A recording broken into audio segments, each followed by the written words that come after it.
E é um prazer estar aqui, né? O Intelligence, um projeto muito bacana, iniciado aqui pelo professor Marley, pelo professor Conrad e pelo professor André Studart.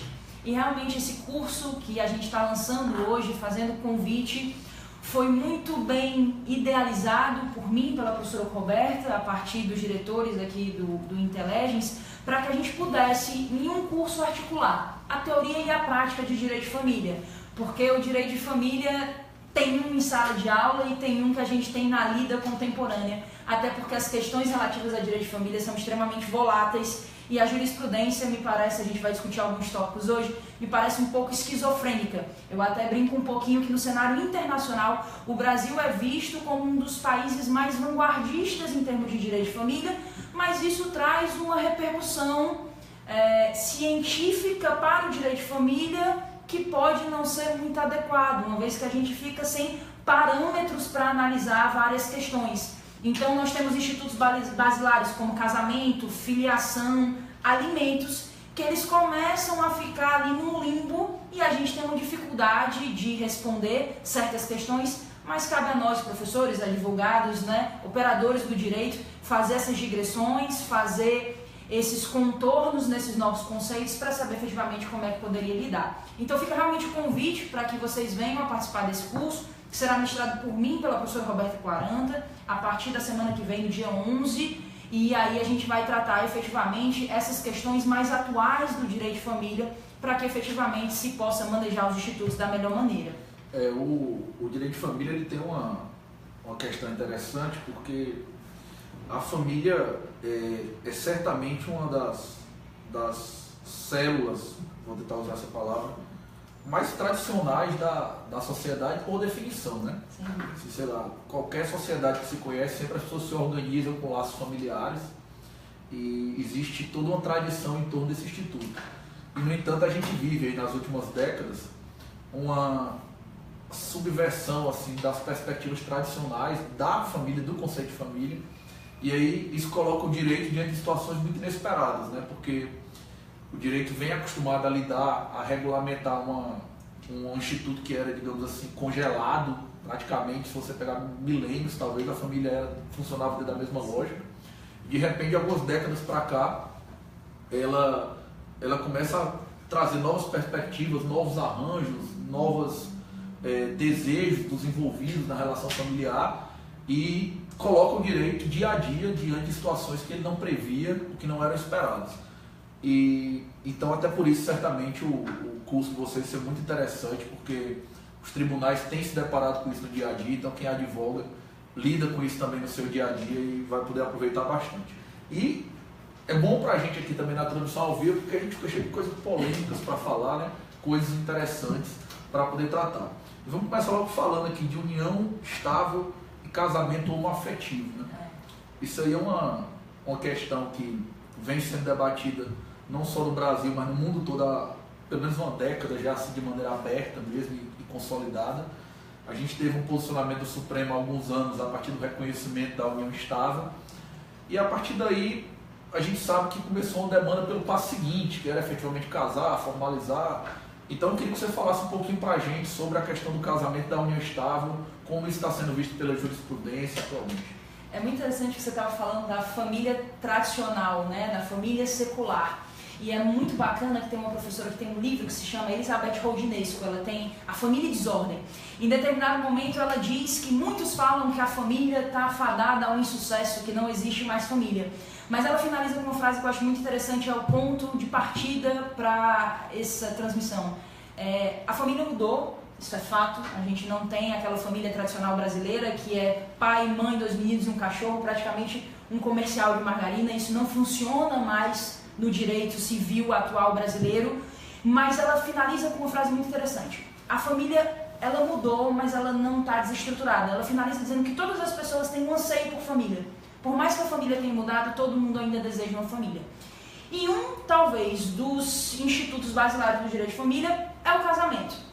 Se você pega o casamento no Brasil, desde a Constituição de 1891, a gente tem ali uma Constituição que vai tratar do casamento civil. Só que o casamento civil, até por uma tradição religiosa que a gente tinha, se você pegar a dogmática religiosa, sempre foi homem e mulher. Então a gente tinha essa polaridade de homem e mulher para que se tivesse um casamento. Só que a sociedade mudou e esses influxos da sociedade foram repaginando o direito. Só que nós tínhamos ali, por mais que já tivesse vários projetos de lei tentando alterar a Constituição e o Código Civil para viabilizar o casamento entre pessoas do mesmo sexo, isso nunca funcionou. Então os tribunais vieram aí numa posição muito ativista e reconheceram no primeiro momento, o Supremo Tribunal Federal reconheceu a união estável entre pessoas do mesmo sexo. Meses depois, parece que por inveja, o STJ, Superior Tribunal de Justiça, veio aí reconhecendo o casamento. Então o que a gente tem hoje é com certa tranquilidade que casais do mesmo sexo, sejam homens com homens ou mulheres com mulheres, podem convolar núpcias, mas não só casar. Podem também efetivamente constituir união estável. Só que quando a gente pensa num casamento ou uma união estável, há uma série de perspectivas. E a gente tem que pensar, por exemplo, numa perspectiva filiatória, parentesco, projeto parental. Hoje o desafio que se tem nas relações homoafetivas é efetivamente conseguir constituir esse projeto parental. Ainda há uma resistência por certa parte da sociedade de garantir que crianças sejam adotadas por casais homoafetivos, e me parece um argumento um tanto falacioso dizer que essas crianças não poderiam ser adotadas por casais homoafetivos porque seriam aí homossexuais. Me parece que essa leitura é no mínimo frágil e não tem qualquer tipo de lastro que venha a justificar. Então hoje a gente tem com extrema tranquilidade a possibilidade de um casal homoafetivo casar e viver união estável.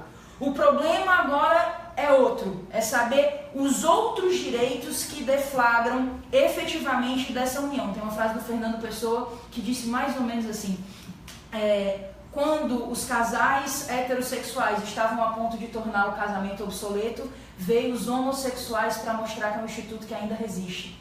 Então, eu acho que essa vontade de pertencer ao instituto fortalece o instituto e não desmantela. Eu acho que a partir do momento que cada um tem a sua individualidade, não há por que não reconhecer certos direitos.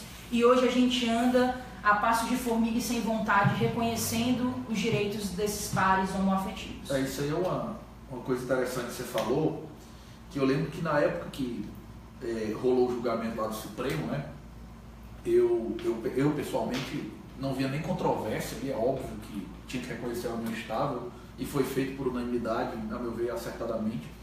Mas eu lembro que eu conversava com um amigo meu, dizendo exatamente a curiosidade disso aí.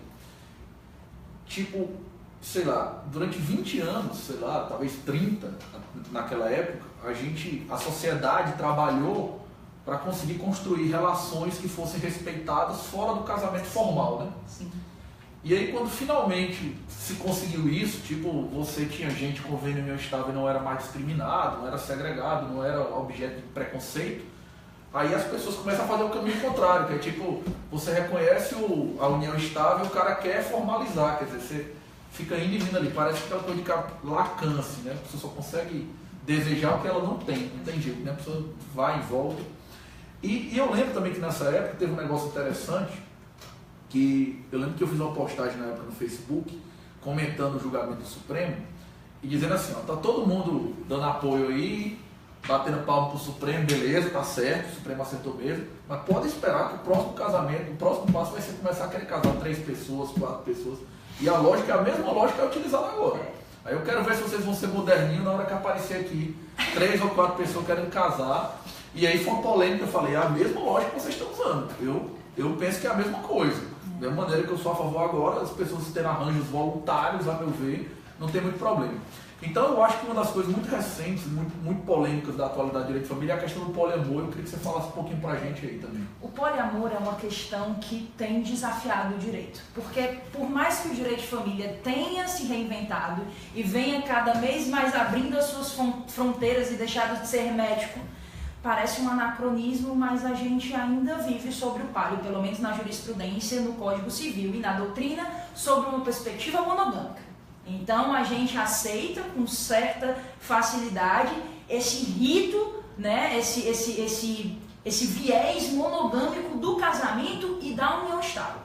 Isso por quê? Se você pega os julgados, e aqui eu vou falar muito mais do STJ, porque há turmas específicas de direito privado, capitaneadas aí muito mais pela ministra Nancy Andrighi, não se reconhece no ordenamento jurídico brasileiro, relações paralelas, né? Se você tem um casamento, você não pode casar com outra pessoa porque há um impedimento matrimonial. Se você vive uma união estável igualmente, você não pode viver uma união estável paralela. Esse é um entendimento hoje consolidado ainda do STJ em não se reconhecer uniões paralelas. Mas aí estávamos discutindo até antes de começarmos o ao vivo. Uma coisa é o direito não reconhecer e outra coisa é isso não acontecer no espaço de alcova ali daquela pessoa, no seu íntimo, né? Nós temos situações alarmantes, aqui eu vou citar um caso paradigma que é de conhecimento de todos, o caso de um funkeiro que é o MC Catra, né? Ele tem mais de 3, 4 mulheres abertamente consideradas e mais de 20 filhos. Todos vivem bem? Todos estão ok com essa situação. O problema é quando imagine o óbito, né, desse artista, como é que a gente vai resolver isso do ponto de vista prático? O direito vai ter que dedicar, né, algum tipo de tutela a essas pessoas. E aqui pena que o André não está, porque o direito previdenciário me parece que é o vanguardista em dividir pensões a 3, 4, 5 pessoas e aí você começa a reconhecer. A dificuldade que a gente tem no poliamor é a dificuldade que a gente tem com o direito. Qual é o espaço de liberdade da pessoa? Qual é o espaço de autonomia? Por que não reconhecer? Qual é o problema? É um discurso religioso? Será que o direito tem que tutelar isso? Não há debate o suficiente para isso. O que temos hoje é que ainda, e eu digo esse ainda porque não acho que dura 5, nem uma década, acho que rapidamente vai se reconhecer o poliamorismo pela tutela da liberdade da pessoa. A partir do momento que você está ali, reconhecendo as suas uniões e dividindo, né, inclusive patrimonialmente as questões, não vejo grandes questões. Mas hoje o que a gente tem é o seguinte, o STJ ainda não reconhece a possibilidade de casamentos paralelos, nem de uniões estáveis paralelas e nem de um casamento cumulado com uma união estável. Eu brinco muito com os meus alunos que ainda hoje não se reconhece o direito da amante ou do amante. Ainda não estamos nesse passo.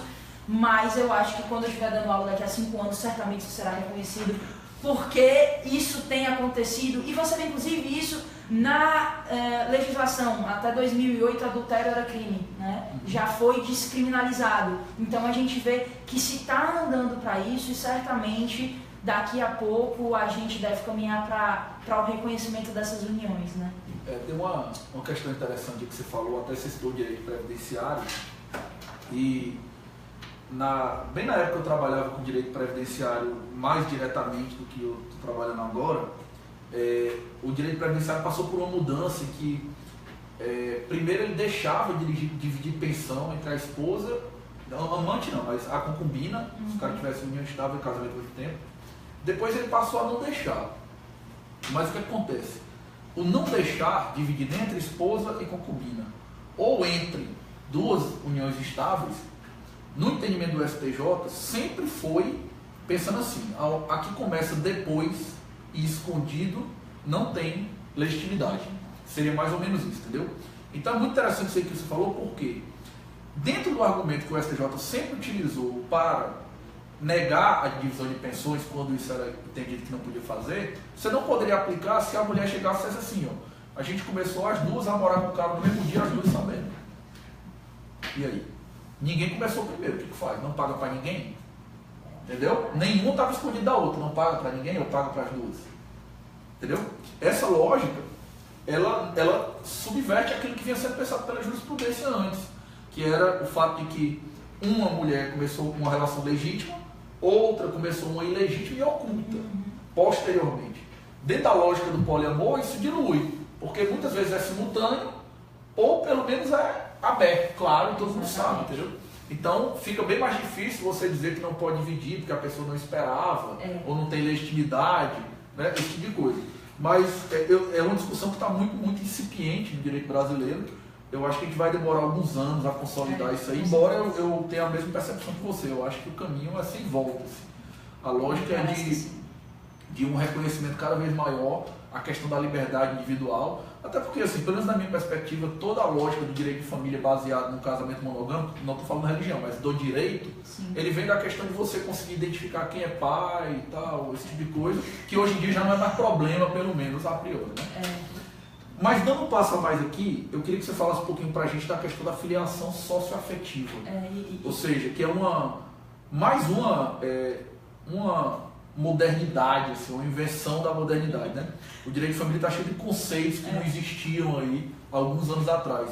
E um deles é a questão da filiação socioafetiva. Eu queria que você explicasse um pouquinho para a gente o que é isso e como é que está sendo visto pela jurisprudência. É interessante você falar dessa questão, porque o afeto, quando a gente pensa num primeiro momento, ele era para ser não era para ser objeto jurídico. Como é que você, né, obriga alguém, né, a gostar de alguém? Essa é uma dificuldade até de juridicizar o conceito de afeto. Como é que eu transformo afeto em conceito jurídico? Porque eu só posso tratar juridicamente o que é jurídico. E aí tem uma professora do Rio de Janeiro, a professora Maria Celina Buda de Moraes, que ela dá um conceito de afeto, que pelo menos foi a tentativa mais clara que eu consegui ver. O afeto não é efetivamente você gostar de alguém, porque não há como direito tutelar isso, mas são condutas objetivas voluntárias. Então é você agir como se gostasse, né? O que tem acontecido? Se no primeiro momento a gente tinha uma filiação, né, quando você volta para os primórdios do direito civil, que se lastreava numa presunção de paternidade, ou seja, na constância do casamento, os filhos havidos presumir-se-ão do marido. A gente subverte toda essa lógica a partir do momento que a gente tem um exame de DNA. Então a gente sai de uma verdade jurídica, lastreada na lei, e passa ali para uma verdade biológica, que é lastreada no sangue. Eu faço um exame de DNA e com extrema correção de dados a gente consegue determinar se A é filho de B. No entanto, esse parâmetro jurídico e esse parâmetro biológico não é o que está sendo mais seguido pelo STJ. O STJ hoje entende que pai é aquele que cria. Então, o critério socioafetivo é o que tem determinado o liame de filiação. E o STJ diz o seguinte: para que você seja filho de alguém, tem que ter um tripé. Qual é esse tripé? Trato, nome e fama. Você tem que ser reconhecido como filho, você tem que ser tratado como filho, você tem que ser chamado de filho. E a partir daí você reconhece efetivamente um possível link filiatório que vai transformar num laço de parentesco. Isso acontece no Brasil, por exemplo, as adoções à brasileira, né? A adoção à brasileira é aquela hipótese em que você pega uma criança, pratica um crime, porque registrar filho de outro como seu é crime, mas aqui no Brasil a gente considera a adoção à brasileira. E nesses casos, por mais que depois se tente desconstituir essa filiação, muitas vezes por questões sucessórias, né? Os irmãos, né, descobrem que aquela criança foi registrada indevidamente e tentam ali impugnar o registro, desfazer aquilo ali, a jurisprudência não tem reconhecido. Tem efetivamente ficado a lógica da socioafetividade. O professor de Pernambuco, Paulo Lobo, diz que hoje é o seguinte: nós temos como gênero de filiação a socioafetividade, sendo a biológica e a civil, decorrente da adoção, espécie. Então hoje se defende que toda filiação é socioafetiva. Qual é o problema disso? Há situações em que essa fluidez da socioafetividade não tem permitido com que a gente lide definitivamente com os institutos. Vou dar um exemplo aqui do Ceará. Acontece muitas vezes de uma criança ser deixada na sua porta. O correto é você fazer o quê? Devolve a criança vai ser albergada pelo Estado, depois efetivamente ela vai ser liberada para adoção. Acontece que muitas pessoas não se depreendem da criança. Criam um vínculo ali no primeiro momento, vê aquela criança chorando, coloca dentro de casa e fica um dia, fica 2, fica 6 meses. Em 6 meses se cria um laço socioafetivo. Olha, eu não sou mãe, mas me parece que pai e mãe basta um dia para você criar ali um afeto incomensurável. Só que acontece que aqui no Ceará, por exemplo, há juízes que entendem que o tempo para se criar um link socioafetivo é 3 anos. Por que não 2? Por que não 4? Por que não 6 meses? Porque com 3 anos me parece que criou um super, né, vínculo socioafetivo. Então, tentar estabelecer critérios rígidos em situações que não suportam critérios rígidos cria uma situação de descompasso. É preciso se analisar caso a caso e é preciso, sob pena de banalizar, ter cuidado nesse critério socioafetivo, porque aí eu acho que a gente já parte para um outro tema. É um julgado, né, que já temos situações do Brasil em que há abandono afetivo, né, já é o outro lado, o inverso da moeda, e se cobra indenização por dano moral. Indenização, de um modo geral, responsabilidade civil tem um tripé também, né? Você precisa de uma conduta, você precisa de um dano e você precisa de um nexo de causalidade. Aquela conduta tem que ocasionar um determinado dano. Bem, uma criança foi abandonada por um pai. O pai teve filho, fugiu. Foi criada pela mãe. Só que essa criança efetivamente teve um avô altamente presente, que fez as vezes de pai. Houve dano? Como é que a gente vai aferir esse dano por abandono afetivo? Me parece que a gente tem criado institutos com a ânsia de tapar certas questões que talvez não seriam jurídicas. Existe, eu acredito particularmente, que existe espaço de não direito. A gente não é totipotente a ponto de estar em todas as áreas da vida. Então, o que me parece é que a gente precisa, num primeiro momento, entender o que é o afeto e saber como o afeto pode se juridicizar. A partir daí a gente começa a criar roteiros e fronteiras para enquadrar essas situações dentro das vicissitudes de cada caso. Também não adianta criar um tabelamento há 3 meses, 6 meses, 1 ano, criou a socioafetividade. Não é dessa forma, é o caso concreto que vai informar, mas esse tabelamento que tem acontecido aqui no Ceará me causa uma certa estranheza, porque com 3 anos, com certeza, ali já temos uma mãe, um pai e um filho, independentemente de qualquer regramento. Essa questão que você falou aí é uma questão que é interessante. Na época eu até discuti com alguns amigos também, do caso lá que o STJ mandou o pai indenizar a filha. 200 mil reais. Ela não era amada, ou ele não gostava dela, sei lá, uma coisa assim. Eu concordo contigo também, assim, eu acho que essa história do direito não permitiu o non-liquid, né? Que é o juiz dizer assim, não vou julgar, ou esse caso não é jurídico, isso é muito ruim. Me parece que existem questões que estão ou deveriam estar à margem do direito, e essa certamente, a meu ver, pelo menos é uma delas. Assim. Talvez isso demorasse algum tempo a ser amadurecido, né? A gente tem alguns critérios para a pessoa poder entender que a questão não é tipicamente jurídica, e por isso não poderia ser julgada pelo tribunal. Mas esse é um caso muito claro, assim, porque ainda que você tenha a tal da conduta com o dano e o nexo, existe um pressuposto lógico desse critério, que é o de supor que a pessoa tinha a obrigação da conduta, né? Entendeu? Então, é mais ou menos como você falou, ainda que o tribunal possa dizer que a pessoa tem a obrigação de condutas objetivas, a parte psicológica é muito complicada, né? Porque é diferente de, por exemplo, a pessoa acionar a outra para pedir alimentos. Sim. Ok, tudo bem. O cara tem um dever legal, paga. Mas não gostar é complicado. Eu entendo, né? Você entender que a pessoa tem um dever jurídico de gostar de alguém, isso é uma coisa complicada no direito tutelar. Eu não sei se isso está dentro da tutela do direito efetivamente, se isso chega a passar do âmbito moral para o âmbito jurídico. A ministra Nancy, no julgado dela, disse que amar é faculdade, cuidar é dever. Essa frase foi pulverizada aí na mídia, mas o que seria esse cuidado, né? Porque veja, há um pai e um filho distantes, esse filho não se sente amado, por assim dizer. Ele entra com uma ação, essa família vai se unir ou vai se desgarrar? Vai se desgarrar. E aí você pega o que você disse, a família é a célula da sociedade. O 226 da Constituição diz, a família, vírgula, base da sociedade, vírgula, merece especial proteção do Estado. A partir do momento que o Estado condena um pai a pagar 200 mil reais, ele está ajudando essa célula a se recompor enquanto família ou efetivamente esfacelando ela de vez? Será que não seria o caso de uma tutela específica? Vamos aqui rearranjar, vamos fazer um estudo psicológico, vamos fazer um acompanhamento de uma assistência social para tentar unir essa família novamente? Porque me parece que, do ponto de vista pecuniário, não vai ter união, vai ter desunião chancelada por uma sentença. Acho que seria mais ou menos isso. Teve um negócio interessante que você falou há alguns minutos a respeito da questão de que o vínculo da filiação, o estudo da filiação, ele originalmente tinha uma origem biológica, né? Sim. Não vou dizer origem, uma referência biológica, acho que é uma palavra melhor. Ele tinha uma referência biológica. O que pelo bem e pelo mal, antigamente funcionava com presunção.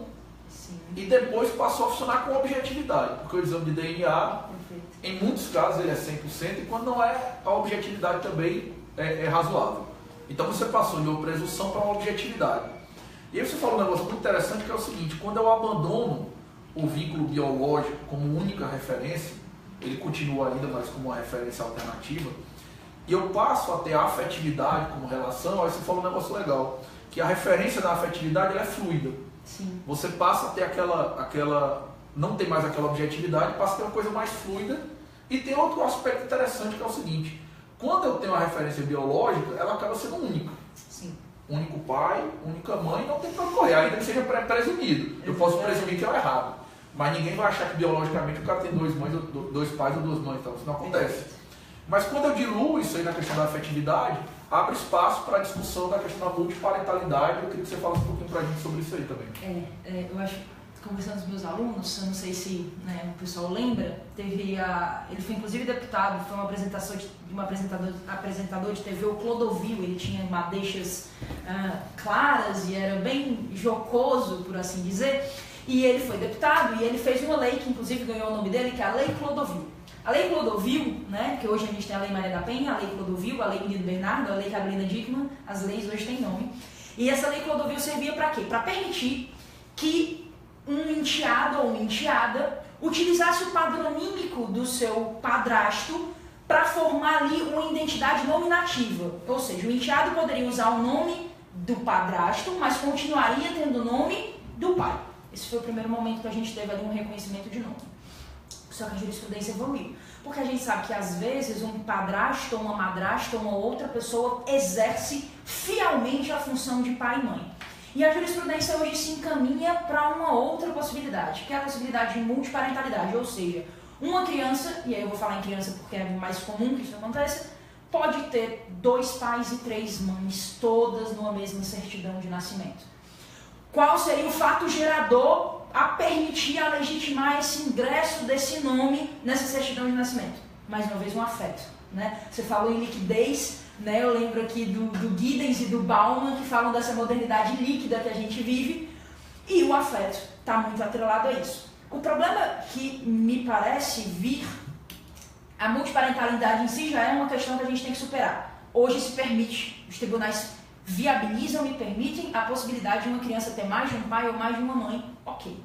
Só que veja as repercussões que às vezes não é pensado, e isso eu estava discutindo, já discuti inclusive com a professora Roberta, a socioafetividade por ricochete. Vamos lá, Camila tem um filho, Camila tem o João como pai do filho, e aí efetivamente Camila se separa de João e se casa com José. José reconhece essa criança. Essa criança então vai ter uma mãe, 2 pais. Quantos avós? Você já sobe 6. E, por exemplo, a multihereditariedade. Essa criança vai receber quantos acervos sucessórios?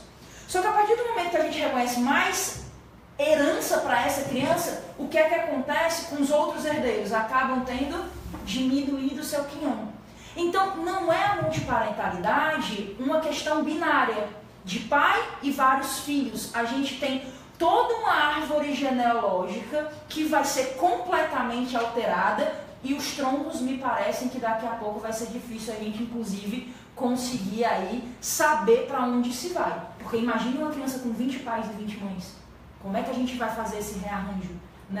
Então a gente tem que tomar cuidado, ok, reconhecemos os efeitos do afeto, mas vamos pensar em todos os desdobramentos, porque o direito ele tem que pensar no ato, na consequência daquilo que se está fazendo, mas em todas as outras questões que vão afetar, por exemplo, o direito previdenciário, o direito sucessório, e tudo tem que ser avaliado. Mas a multiparentalidade já é uma realidade. Daqui a pouco a gente faz um outro em live, em que o poliamor vai ser uma realidade, e assim a gente continua, a gente tem que realmente... Não adianta muito brigar contra essas correntes, mas eu acho que a gente precisa ter um cuidado a mais com o direito de família. Me parece que o direito de família ele tem sido renegado a um espaço, uma arena em que tudo vale e tudo pode. Eu não acho que não possa, mas eu acho que é preciso um debate adequado, dentro de uma perspectiva doutrinária consolidada e não panfletária. Me parece que a gente está no direito de família numa posição muito panfletária. Vamos discutir de modo mais sério para que a gente possa ter um direito de família mais afinado, mais coerente. Não vou nem dizer dogmático, eu não acredito em dogma no direito de família, me parece um antagonismo, mas a gente precisa de conceitos mais bem formatados para que a gente consiga ter debates mais proveitosos. Avançando aqui na nossa conversa, eu queria que tu falasse um pouquinho para a gente sobre a questão da guarda compartilhada. A questão do divórcio, já faz 40 anos da lei do divórcio, se não me engano ela é de 77. 77, perfeito. Temos 40 anos aí. E essa questão do divórcio, ela vinha de uma maneira, a meu ver, muito estável durante algumas décadas, define qual dos dois vai ter a guarda. Normalmente a mãe, seria só em casos excepcionais o pai levava isso aí. E algum tempo atrás surgiu a questão da guarda compartilhada, que abre perspectivas de arranjos completamente novos, assim, né? A guarda compartilhada era uma carta branca para o casal tentar reorganizar a guarda de N maneiras.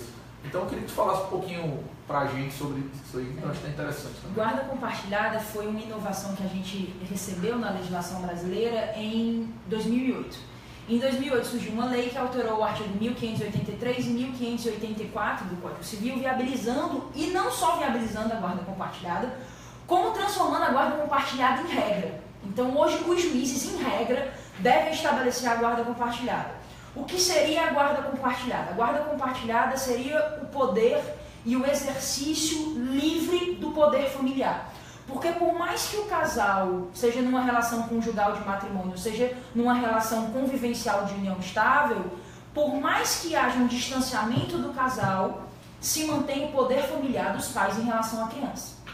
Durante muito tempo, como você mesmo disse, a guarda ficava com a mãe, né? A mãe é quem sabe cuidar, a mãe é que fica. Hoje, inclusive, isso tem mudado um pouco, a jurisprudência tem reconhecido, em muitos casos, que a criança fique com o pai, se ele for o que melhor vai prestar assistência à criança. Mas agora o que é que a gente tem? Que os juízes, e aí eu vou falar de juízes que aplicam a lei na sua literalidade, aplicam a guarda compartilhada sem verificar se aquele casal suporta a guarda compartilhada. Porque para você viver uma guarda compartilhada, você tem que ter um casamento, o que é muito difícil, ou uma união estável, em que haja um mínimo de consenso entre aquele casal que já teve uma relação esfacelada. Então, isso já torna uma dificuldade de aplicabilidade da guarda compartilhada. Mas a gente não tem que olhar só para o casal, a gente tem que olhar para a criança. Viabilizando uma guarda compartilhada, que é o quê? Esse exercício efetivo do poder familiar, em relação à criança, a gente defende os direitos da criança. Me parece que ela não vai ter uma mitigação do seu desenvolvimento infanto-juvenil. A criança vai ser protegida e vai conseguir efetivamente se desenvolver. Mas o que tem acontecido é o seguinte, na prática, as mães querem a guarda. As mães querem a guarda unilateral. Quando vai para a audiência, como era antes das audiências de família, vamos para a audiência, a mãe fica com a guarda e o pai fica com o quê? Alimentos e direito de visita. O que é que os pais têm percebido? Com a guarda compartilhada, eles estão usando como moeda de troca. Baixo o alimento, senão eu vou pedir guarda compartilhada. Então, pode ser que o tiro tenha saído pela culatra, né? Que você criou ali uma posição uma posição bélica entre as duas partes, em que se briga, eu quero a guarda compartilhada, então eu vou ceder os alimentos para conseguir ficar com a guarda do meu filho, e os pais usando isso como um joguete para conseguir ali minimizar o quantum alimentar devido. É preciso também ter cautela, isso que fala de forma muito interessante o professor Cristiano Chaves de Farias, aplicabilidade ou não da guarda compartilhada em demandas litigiosas. E parece que às vezes tem que se aplicar também a guarda compartilhada em demandas litigiosas quando isso foi em proveito da criança. Porque, olha, eu atuo como advogada de direito de família há muito tempo. É muito difícil a gente achar um casal que saia paz e amor de um divórcio. Então, se a gente não conseguir ali pontuar e talvez evoluir para estabelecer uma guarda compartilhada, a criança vai perder um pouco do pai e um pouco da mãe. Importante sinalizar, só para finalizar esse tópico, que a guarda compartilhada diverge da guarda alternada. A guarda compartilhada, a criança ela tem uma ambiência fixa, não é que ela vai ficar de um lado para o outro. De um lado para o outro é a guarda alternada, que se chama de guarda mochila. Ou seja, passa 6 meses com o pai, 6 meses com a mãe. O menino é como se fosse uma mochila. A guarda compartilhada não é isso. A guarda compartilhada é livre trânsito. Não vamos definir visitação. Vai buscar você no colégio, vai buscar eu no colégio. Consegue criar uma rotina para a criança de modo que ela tenha presente pai e mãe e consiga assim ter essa presença parental muito bem estabelecida para o seu próprio desenvolvimento. Tem um negócio interessante aí que você falou que os pais às vezes usam os alimentos para, digamos assim, chantagear, né, as mães ou como moeda de troca para conseguir baixar, para não pedir guarda compartilhada. Mas isso é interessante porque, tecnicamente falando, talvez seja contra a própria lógica da coisa, né? a lógica seria exatamente, se houver guarda compartilhada, os alimentos serão mais baixos, porque os dois vão acabar dividindo o gasto, né? Não é mais... E aí quando o cara passa a guarda toda para a mãe, supostamente ele deveria pagar mais alimentos, já que ela vai ter mais gasto. Mas é aquela coisa que você até falou, né? Não adianta criar a lei sem pensar que as pessoas vão reagir a elas, né? Perfeito. As pessoas reagem a incentivos, assim, né? Então, na hora que o pai vê que existe uma janela para conseguir baixar os alimentos e oferecer uma moeda de troca, ele vai usar, independentemente daquilo, ele subverter a finalidade do instituto, né? Isso é uma coisa interessante. E eu vou aproveitar que a gente estava falando de alimentos e puxar a sardinha um pouquinho para o meu lado aqui do processo civil. Vou pedir para você falar do novo procedimento de alimentos que apareceu no CPC. O CPC trouxe algumas coisas novas quando ele disciplinou o cumprimento de sentença, e uma delas foi a questão do cumprimento de sentença que fixa alimentos. E eu queria que você falasse um pouquinho para a gente aí, que meio que misturou o processo civil com lei de alimentos, o procedimento ficou fracionado agora em 2 legislações. Fala um pouquinho para a gente, isso é interessante. Ainda ainda está decantando, na verdade, né? Porque a lei de alimentos é uma lei material e processual, então tinha um rito muito próprio à lei de alimentos. E agora o novo Código de Processo Civil, até numa tendência de tornar o processo mais hermético, por assim dizer, mas nem é sincrético, na verdade, né? Tornar o processo civil mais sincrético, tentou estabelecer aí uma possibilidade de você ter a ação de alimentos, de você ter o cumprimento de sentença, de você ter a execução dos alimentos, mas o que me causa, eu acho que talvez dentro dessa lógica do processo civil, menos impacto, a ritualística propriamente dito, que nem os juízes ainda estão, né, aceitando muito bem, é a questão ainda da prisão, né? Que tivemos uma possibilidade de extirpar isso do ordenamento, mas não tivemos, né? Eu não sei a sua opinião e quero também saber a sua opinião sobre a possibilidade ou não de prisão do devedor de alimentos, né? A única prisão civil que ainda remanesce no ordenamento jurídico. Me parece que o Código de Processo Civil até tentou mitigar um pouquinho isso, dizendo, não, primeiro vamos tentar escrever ele no cadastro de inadimplentes e depois, em não surtindo resultado, ele vai preso. Ora, se ele vai preso, se ele não está pagando, a não ser que seja um devedor contumaz de alimentos, se ele vai preso, aí é que ele não vai ter como pagar, porque a gente tem que pensar que o pagamento é verbo alimentar propriamente dito e a criança necessita daquilo para sobreviver. Então, eu queria, na verdade, devolver a pergunta para ti, se tu acha que o novo Código de Processo Civil não perdeu a oportunidade de tratar a questão de outra forma, que não via prisão. Se você concorda com a prisão do devedor de alimentos. Bom, eu acho que o CPC, como você mesmo falou, ele deu uma amenizada na coisa, né?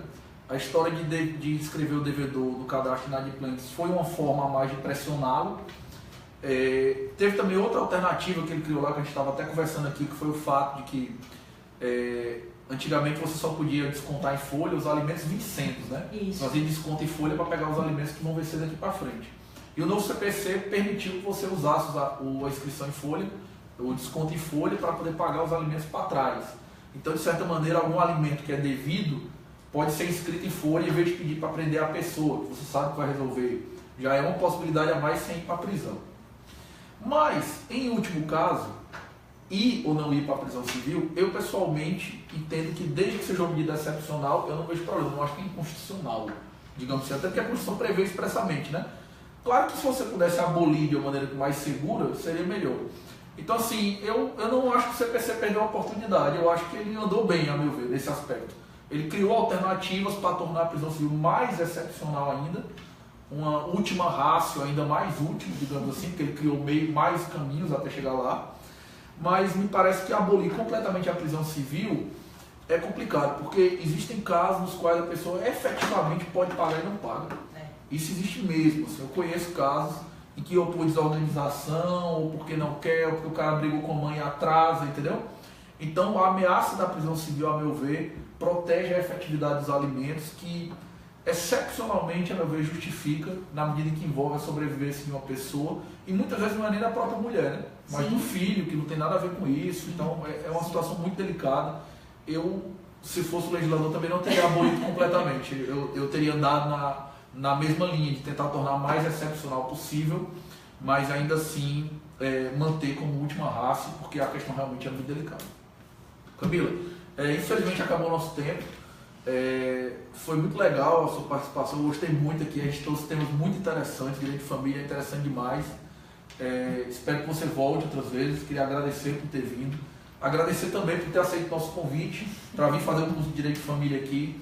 Esse curso de Direito de Família, desde que a gente abriu o Inteles, que a gente está tentando organizar, e agora vai dar certo. Espero que tenha várias turmas, porque é uma questão muito interessante, que muitos advogados estão envolvidos nisso aí. A oportunidade de estar discutindo de maneira prática, com você como advogada, a Robertinha como defensora, gente que trabalha com isso no dia a dia, tem muita experiência, conhece a jurisprudência, vai poder ajudar todo mundo. Então, obrigado pela participação, obrigado por ter aceito nosso convite para fazer o curso também. Volte outras vezes para o InLive, ficou muita questão aberta aí, o Direito de Família tem muita brecha para fazer várias transmissões. Eu que agradeço a oportunidade de estar aqui conversando com vocês, agradeço um agradecimento extensivo aí ao Conrad e ao André. E fica mais uma vez o convite para que vocês venham aí a compor o nosso curso de teoria e prática de Direito de Família. Começa na semana que vem, dia 11, né? As inscrições estão abertas, basta ligar aqui para o Inteleves, que vocês vão ter todas as informações. O curso está espetacular e vale muito a pena. A gente montou um curso efetivamente pensando aí nesses novos contornos do Direito de Família, para que tanto o advogado, como o acadêmico, como o estudante, possa trabalhar com o Direito de Família de uma forma mais teleguiada nesse mundo de cegos que está aí o Direito de Família. A gente conta com a presença de vocês. Pessoal, obrigado a todos pela presença, por ter acompanhado a transmissão. Até a próxima, a gente conta com vocês no Direito de Família aí na próxima semana. Até mais.